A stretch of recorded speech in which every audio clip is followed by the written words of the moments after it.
ఈ ముసలావిడ ఇంకొన్ని సంవత్సరాలు గనక బ్రతుకుంటే అంబానీని, ఇలాన్ మస్క్ ని ఎప్పుడో దాటేసేది. తినే జీన్ కాల్మెన్ తిను జీవితంలో చాలా కష్టాల్ని ఎదుర్కొంది. నిమోనియాతో తిన కూతురు చనిపోయింది. ఆ తరువాత తిన భర్త చనిపోయాడు. తిను మాత్రం ఒంటరిగా మిగిలిపోయింది. కానీ తిన దగ్గర మంచి ప్రాపర్టీ ఉండేది. ఒక రోజు ఒక లాయర్ తిన ఇంటికి వచ్చి, మీరు ఎప్పుడైనా టపా కట్టేయొచ్చు కాబట్టి మనం ఒక ఒప్పందానికి వద్దామన్నాడు. ప్రతి నెల నేను మీకు $500 ఇస్తాను మరియు మిమ్మల్ని బాగా చూసుకుంటాను, కానీ మీరు పోయాక మాత్రం మీ ప్రాపర్టీ అంతా నాదవుతుంది అన్నాడు. దానికి ఆ ముసలావిడ ఒప్పుకుంది. కేవలం $500కే ఒప్పేసుకుందా? ఈ వీడియో లాస్ట్ వరకు చూస్తే ఎందుకో తెలుస్తుంది. ఆవిడ రోజు ఫుల్ గా ఎంజాయ్ చేసేది. సిగరెట్, మందు, చాక్లెట్స్ ఇలా వేటిని వదలకుండా ఎంజాయ్ చేసేది. ఇన్ని మంచి అలవాట్లు ఎలాగో ఉన్నాయి కదా, తిను కొద్ది రోజుల్లో పోతుంది అని అందరూ అనుకున్నారు. తనకంటే ముందు ఆ లాయర్ పోయాడు, కానీ తిను మాత్రం వరల్డ్ రికార్డ్ ని బ్రేక్ చేసి 122 సంవత్సరాలు బ్రతికింది. తిను బ్రతికినన్ని రోజులు ఆ లాయర్ అగ్రిమెంట్ ప్రకారం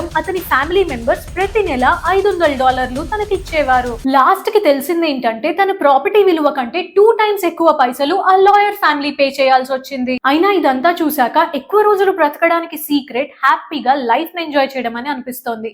మరి మీరేమంటారు?